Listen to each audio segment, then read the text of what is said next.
I am the true alpha male, the living legend of hair loss, your hairline hero, and maybe your Jewish accountant. Let's get to the action. Let's get this car chase going. I made a video called Male Pattern Baldness, Age Discrimination. You're being judged on your immaturity instead. See, immature people who have high conflict personality, they don't know who they are. They assume they're being judged on their looks.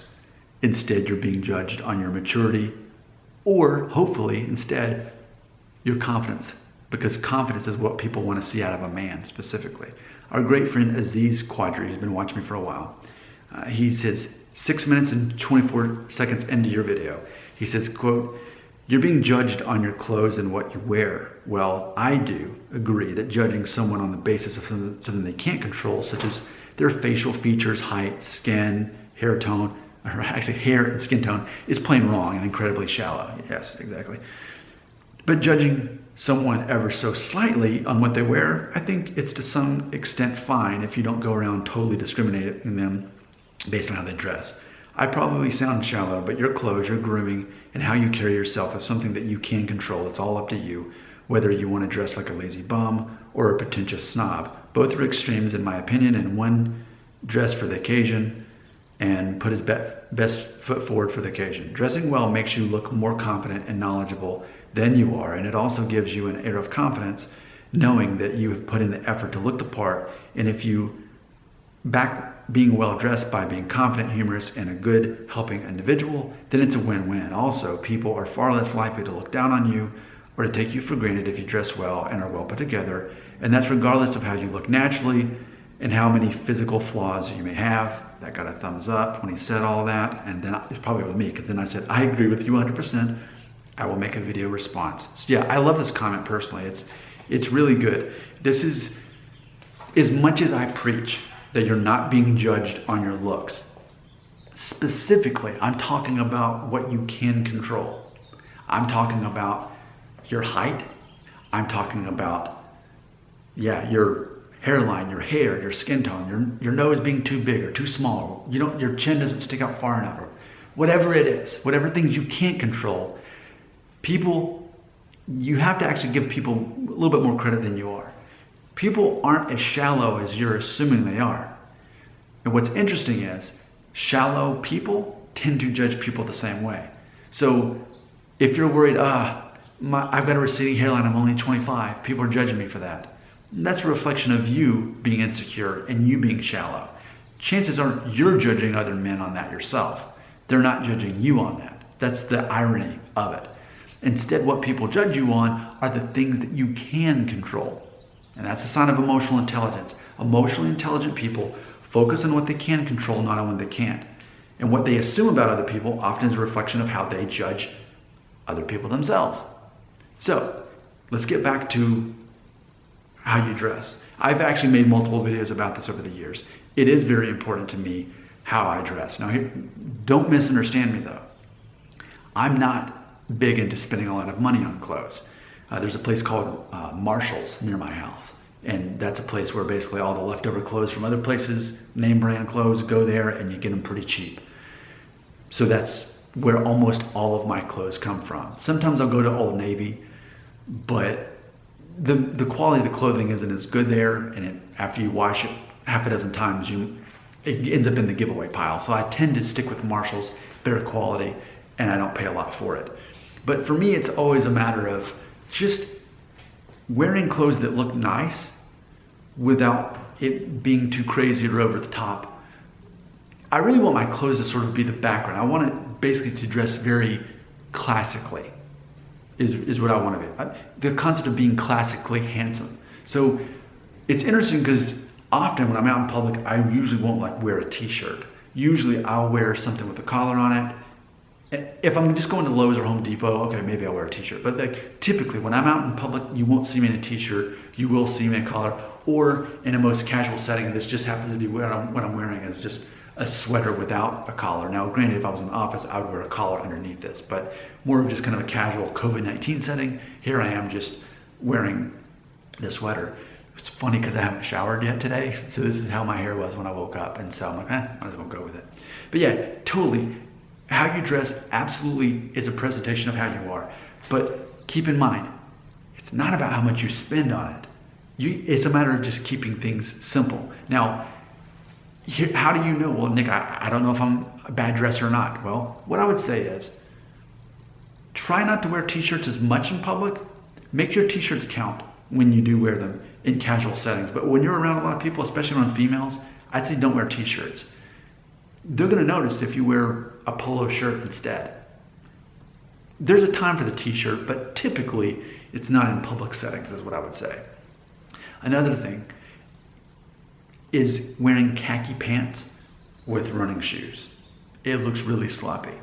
You wanna wear your running shoes, you wear them while you're running. You wanna wear your khaki pants? Cool. Wear them with some, here's what I typically often wear. I have these, I've got some Birkenstocks, just kind of keeping it casual, but I'm looking at khaki pants, and they can be different color khakis or whatever, but ultimately, I never wear them with running shoes. Running shoes are with shorts when you run, and khakis are with loafers or some boat shoes or, like I said, Birkenstocks, something like that. But it's a matter of just knowing how to, basically my concept is, how can I be the best dressed man in the room without looking like I'm trying too hard? And so in real life, that's something that I definitely am aware of. And it's a matter of having a couple of different items of clothing that are kind of, you know what, I'll be right back, I'll show you.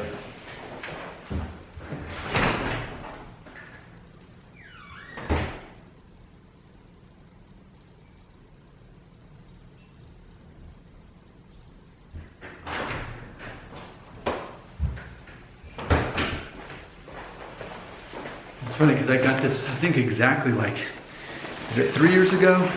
Because I got it for my birthday. It was what my wife got me that year. You know, as you all know, I'm a couple days away from turning 39 now. And I wanted, ultimately what I was really looking for was one of those like army kind of jackets that's green and it's like, it's a little bit more of a paler color. So this is like a $220 jacket that she found online, I think for 40. Sometimes when you're online, you don't know, oh, am I gonna get a piece of garbage and I'm paying too much money? But this was legit, this jacket. Like I said, I think she paid 40 for it. Buffalo David Baton is what this jacket is. And man, I get so many compliments on this jacket, but you know, it's very masculine, kind of like a bomber style, keeps you nice and warm. I love this thing.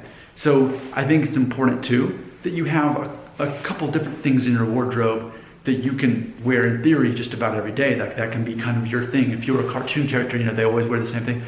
What's that one piece in your wardrobe that really makes you stand out and gives you character without you necessarily having to spend a lot of money on it or it being over the top? Again, this is, I say, very classically handsome, this jacket here. So there you go. I love that comment. I think it's very important. And yes, I know people are very obsessed with hairlines. That's why I have to make most of the videos about that. But definitely in conjunction, how you dress is definitely important. Taking care of yourself in the same way that working out is very important. Eating right, eating lean, being active. Those are all things that are important. I know it's COVID-19, my gym's closed too, but I am running 3 miles every day that the weather allows or my schedule allows. That matters too. So does your hair matter? Absolutely not. Only shallow people are judging you for that. Only insecure people. Do you want to be an insecure person? Then judge other people for things they can't control. But the reality of it is, people do judge you on the things you can control. And how well you take care of your body and what you wear. Don't have to spend a lot of money on it, but what you wear definitely sends a message, especially to females. Females are definitely looking at what you wear. And if you have a sense of being in the know without ever talking about it, see, that's the thing. I would never talk about what I wear. I'm aware that this is an awesome jacket. And I let both men and women tell me that this is an awesome jacket. I was at Whole Foods and the guy behind the counter looked up and like, nice jacket, man. So you know, that's the kind of thing that happens. But I never talk about my clothes. Now granted, yes, I'm making a 10-minute video talking about it because someone asked and this is an educational type of video. But ultimately, closing thought, a couple years ago I worked with a guy and the guy was the same age as me, but he was immature for his age. And over the weekend, he got some new shirts, and one was like a short sleeve button down plaid shirt, which is kind of nerdy if you wear it the wrong way. Like if you wear it on a Saturday with shorts or whatever, okay, cool. But when you wear it with khaki pants tucked in and you walk in the room, hey guys, I got a new shirt, see? Yeah, that's the whole thing. You never want to talk about what you're wearing. You want other people to either talk about it or at least notice it and say, and they're gonna instinctively know, especially females, they're gonna instinctively know that you've got style. People have also asked me about my glasses. These are definitely real. I've got astigmatism in this eye. I'm basically arguably kind of cross-eyed. These glasses, I've had multiple people ask them. I just got them from Walmart. I mean, they're real glasses. They cost about 25 bucks for the frames. The lenses are like 125, but the frames themselves, just Walmart, like the discount rack at Walmart is where I got these frames. So it's funny, there's a sense of pride there too, knowing how can I save money but still look good based on the things that I can control. I love that comment. Let's keep them coming right here.